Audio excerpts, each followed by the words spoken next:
So far we've come along about this far, and as I've said in the previous sessions, we're only painting half the duck just to save time. I'll paint the other half some other time, but right now about the only thing we need to paint yet is the back end here. And so we continue on with the layout of the feathers, and we're going to start out with the top feather like this, and then we just bring them down on each one.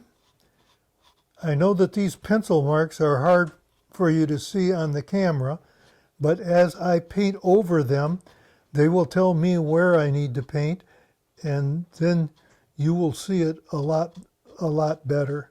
I've mixed up a grayish color here with some white and some black, and it's a pretty dark gray. Might be too dark. Might want to put a little white out there just to be able to mix as I go along if I need a little more.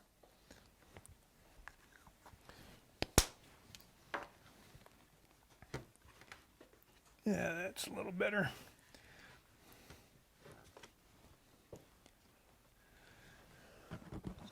And I'm going to go on here and just kind of feather the edges like I normally do, making sure that it's a series of little lines that are made with the end of the brush on the edge to make it look ragged rather than pulling a straight line, which makes it look very unusual.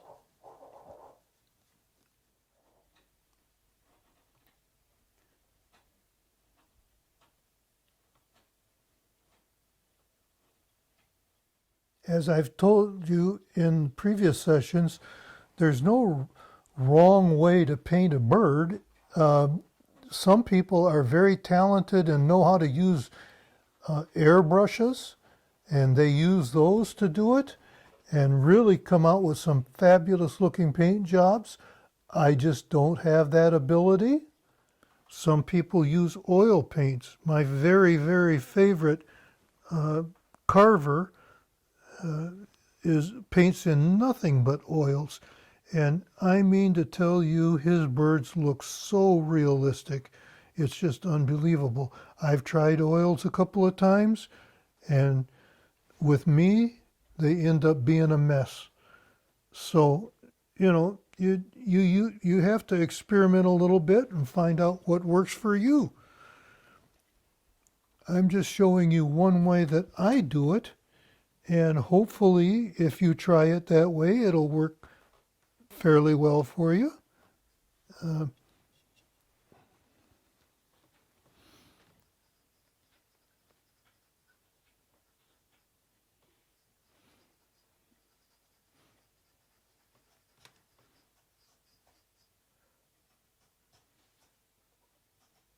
Okay, now we're going to go in and paint the tail coverts.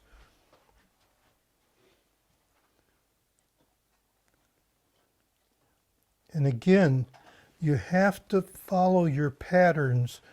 Look at your patterns frequently and get the layout. These tail coverts run right down along this edge here and along this edge right up to that.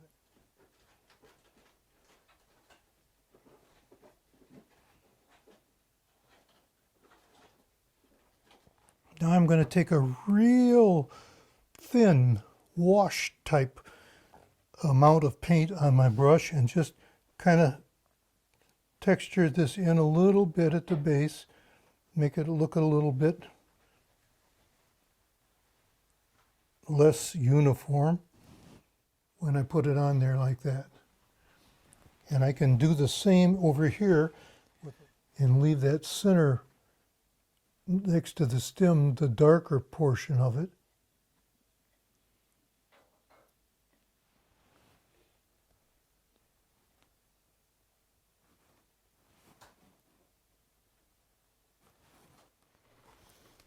That gives you an idea of what the top view would look like.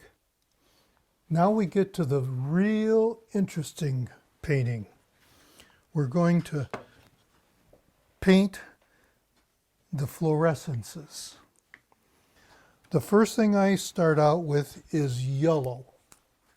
Not white, but yellow. And I paint a series of under painting that I do before I really start on any of my colors.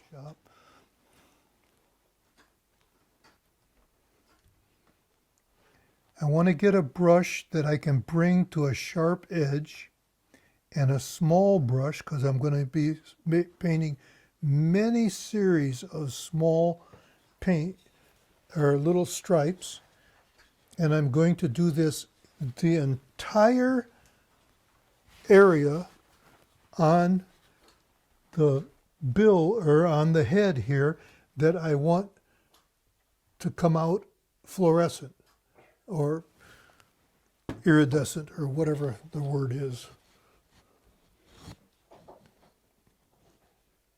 But I'm going to start here and I'm going to paint little teeny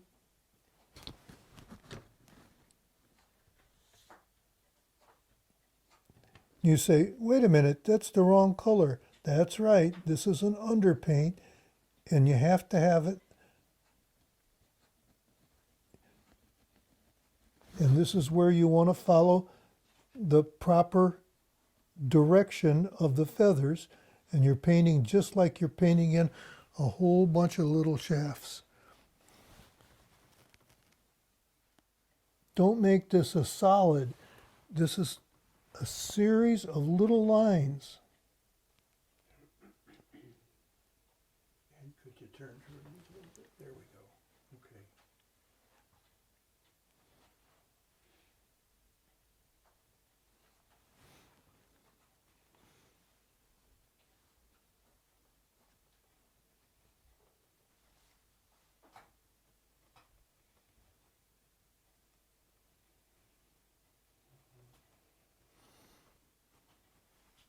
I'm sure there are people out there saying, boy, he's lost it for sure this time.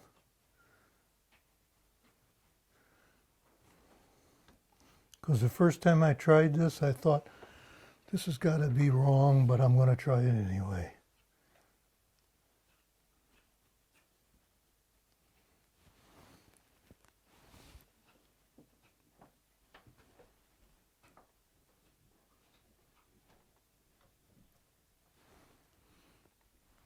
This is where it pays to go slow and get it just the way you want it, because these really show up later.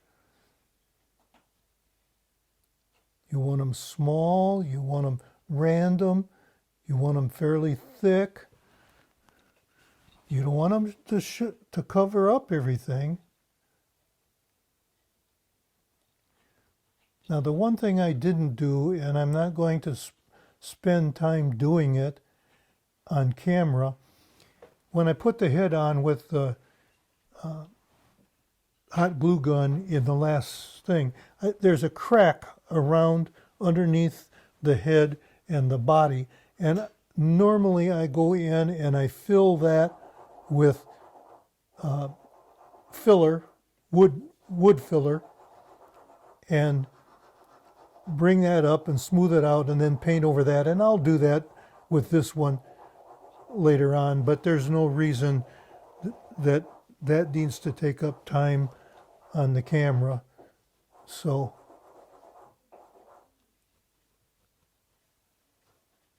I haven't done it yet.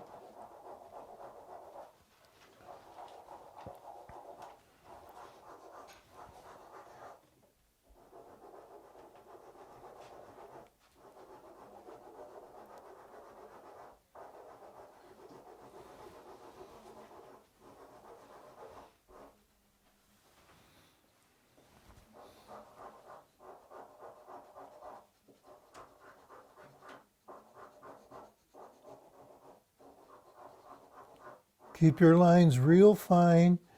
Keep them small, keep them short.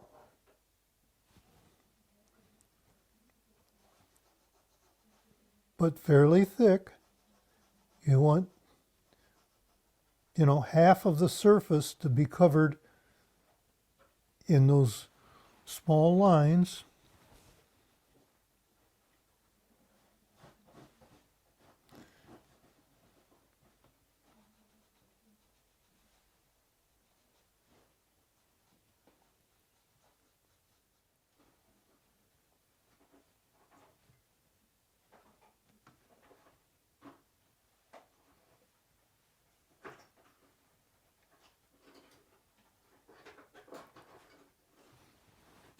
There's a very definite progression of colors in the iridescence on the Drake Mallerhead, or the Drake Bufflehead, excuse me, that you need to have the paints for, and it only takes a little bit of each one, but you have to have the colors in order to get it looking right.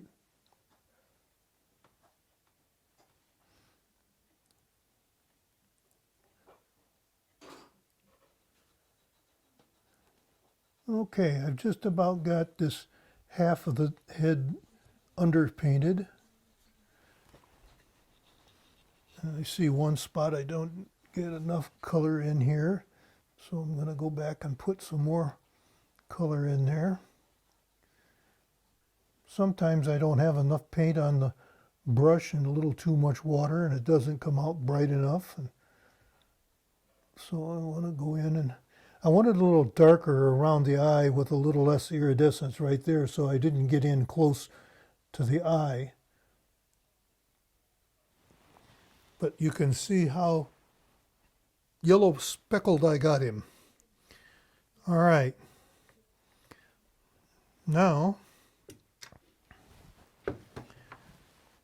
the colors go blue or green, blue, red, orange, yellow,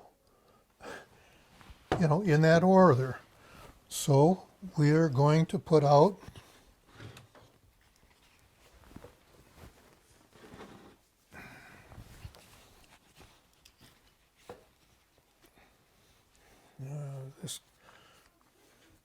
this isn't one of my favorite colors of green. It's phthalo green that I'm using here.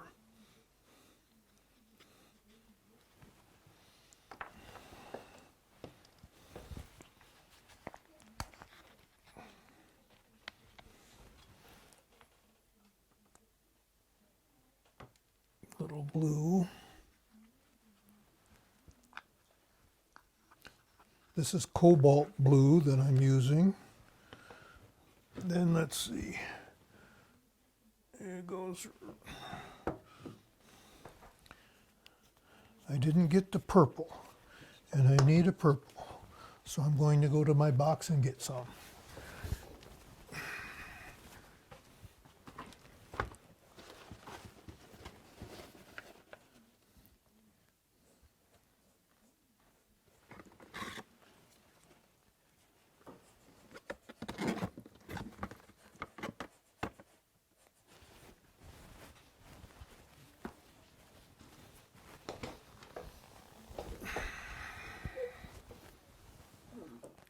For your use.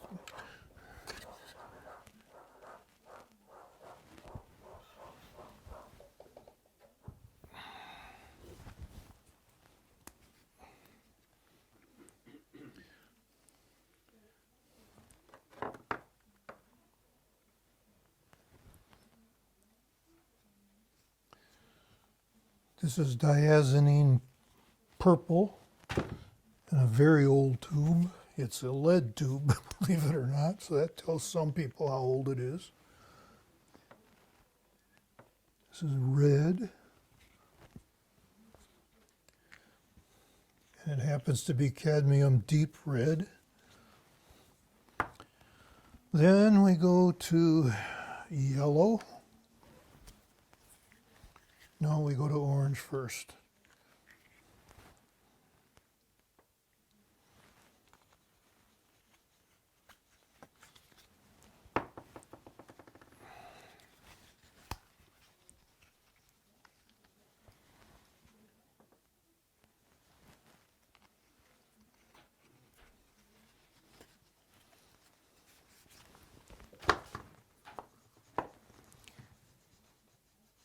Okay, now when we do this, we want to use a brush that's almost dry with paint.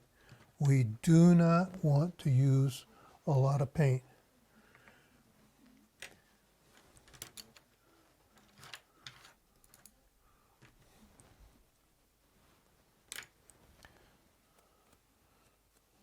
I'm going to take a pretty stiff bristled brush. This one happens to be flared out because it's an old brush. That's fine. And we're going to start out with the first color on here is green. So we start out and we take a little bit of green and we smear it out. I use a glass plate for my palette and I smear it out real thin. And I want it pretty dry, so I'm going to keep bouncing it around. And then I'm going to take that brush and I'm going to brush it over the edge like this for about, oh, 1/4 of an inch. Down like that.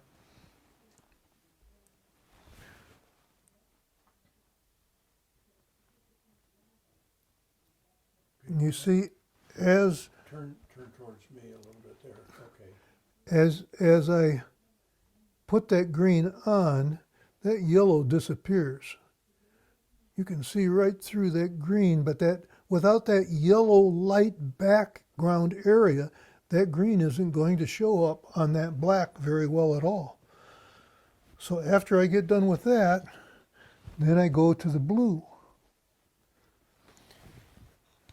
And you have to bring the blue where it covers up a little bit of the green, but you don't want a sharp edge. You want it a jagged edge where it's gradually going into there, and you're blending them in one on top of another.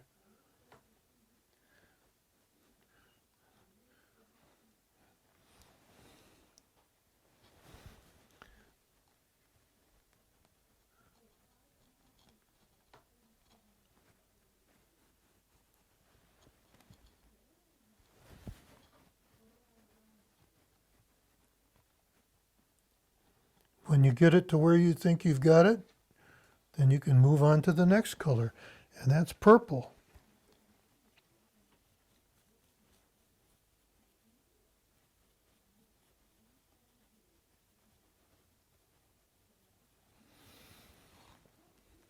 Now I'm going to go back and put a little more purple on because I don't think I got enough of it right on the edges there where they blend.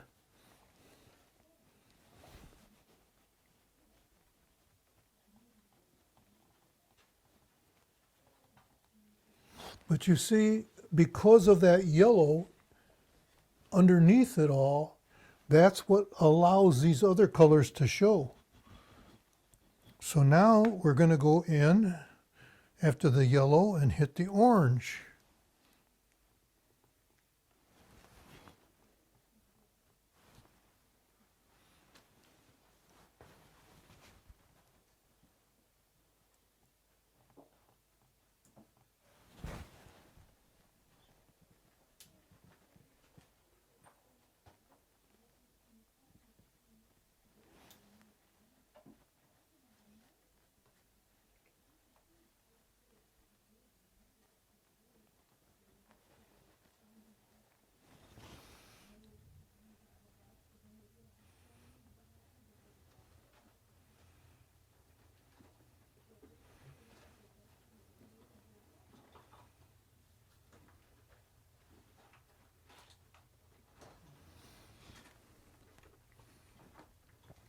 That looks a little dark to me, so I'm just going to go in with some water and thin it down a little, take a little of that color off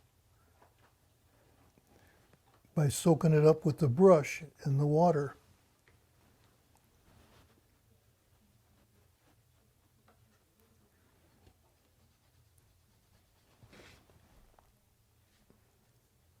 I keep forgetting to try to hold this so that the camera's got a better view of it than me.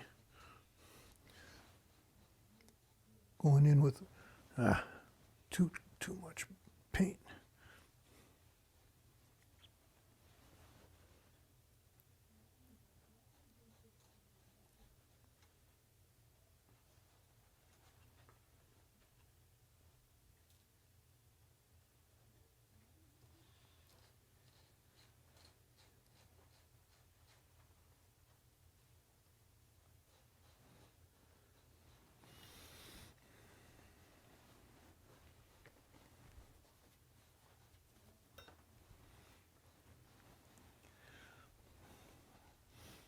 Now we'll go in with some yellow.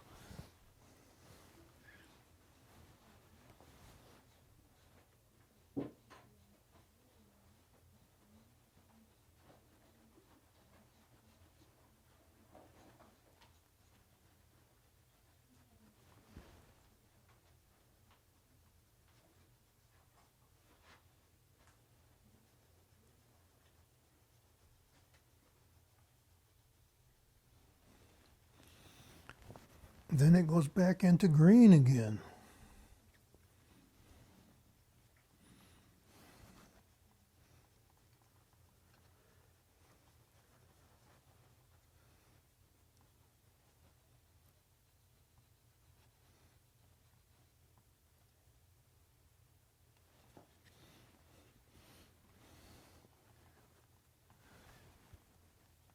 And then we want a dark blue.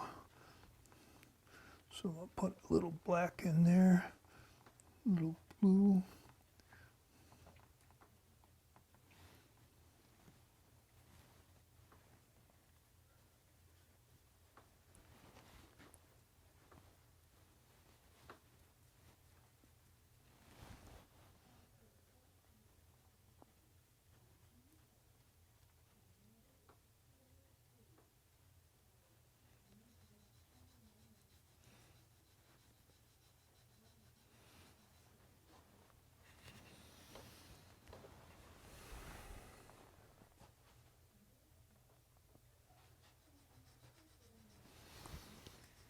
Now, if that's too bright for you and you don't like that much coloring, you don't want it that, it would show like that in a bright sunlight. If you wanted a darker color, then you take your brush and you put a lot of water in an area, take a little teeny bit of black and just barely color your water. Very thin, and you can go over it and it'll just tone it down.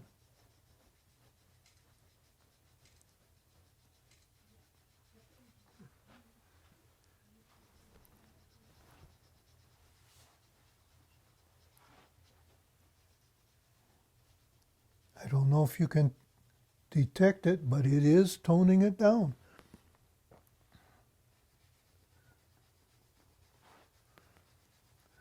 Well, I just screwed up and went up on top of some of my white. So I'll do that on the cleanup. But you see, that's how you get the iridescences.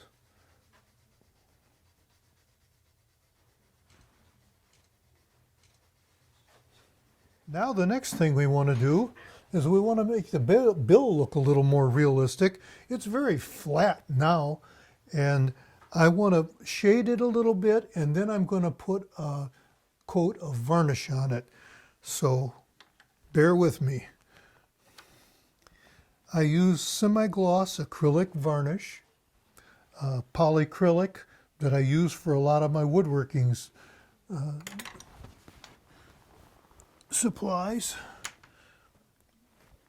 All right, I'm going to go in with that with a very diluted black again and just kind of shade the bill a little bit up here in front.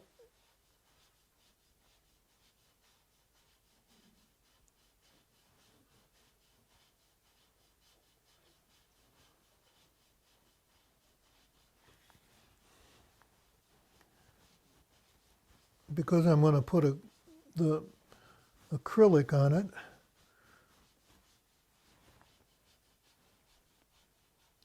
I got to give it a few seconds here to dry, but it doesn't take much when you've got it that thin. I use that polyacrylic a lot of woodworking, and I've just poured some in an old 35 millimeter canister to make it convenient so I don't have to open the gallon jug every time I use it. But that's why it's in this container.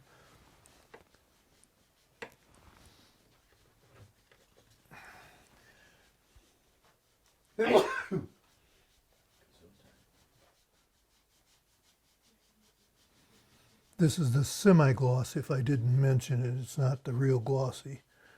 The real glossy puts too much of a gloss on it.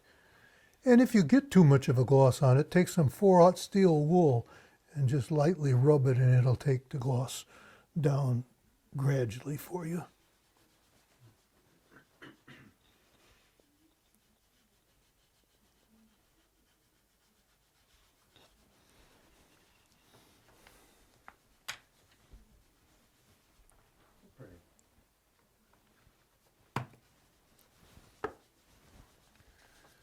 But that kind of gives you an idea of how to carve a duck and how to paint half a duck.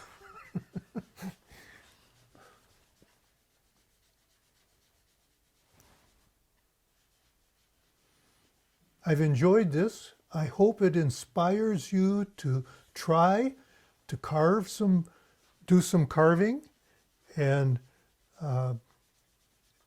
it gets easier with every one you do, and it can become very addictive. I've carved.